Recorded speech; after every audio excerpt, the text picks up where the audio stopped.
Motor cycle کا puncture لگواتے ہوئے میں فیصلہ کر چکا تھا کہ اس ہفتے بھی اپنے گھر واپس نہ ہی جاؤں تو بہتر ہے۔ دیر تو ویسے بھی ہو چکی تھی اور جہاں پچھلے 3 ہفتے گزر گئے ہیں یہ بھی گزار ہی لوں تو گرمیوں کی چھٹیوں میں ایک ہی بار چلا جاؤں گا۔ اسی سوچ و بچار میں روڈ پر کھڑے میں نے 15-16 سال کے ایک نوجوان کو اپنی طرف متوجہ پایا۔ وہ عجیب سوالیہ نظروں سے میری جانب دیکھ رہا تھا، جیسے کوئی بات کرنا چاہ رہا ہو لیکن رش کی وجہ سے نہیں کر پا رہا تھا۔ جب پنکچر لگ گیا تو میں نے دکاندار کو 1000 روپے کا نوٹ دیا۔ اس نے 100 روپے کاٹ کر باقی مجھے واپس کر دیے۔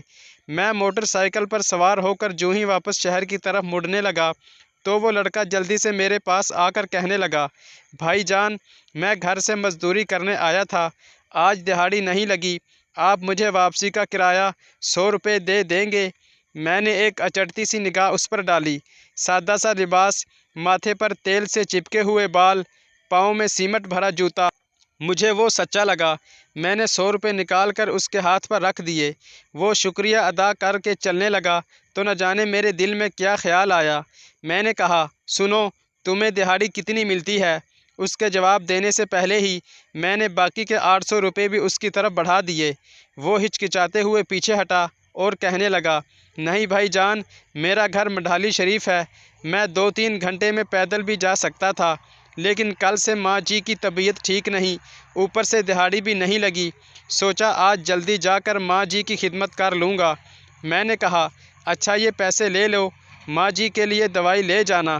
وہ کہنے لگا، دوائی تو میں کل ہی لے گیا تھا، آج میں سارا دن ماں جی کے پاس رہوں گا تو وہ خود ہی ٹھیک ہو جائیں گی۔ مائیں دوائی سے کہاں ٹھیک ہوتی ہیں بابو جی؟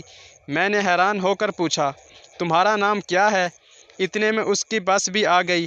وہ بس کی چھت پر لپک کر چڑھ گیا اور میری طرف مسکراتے ہوئے زور سے بولا، گلو۔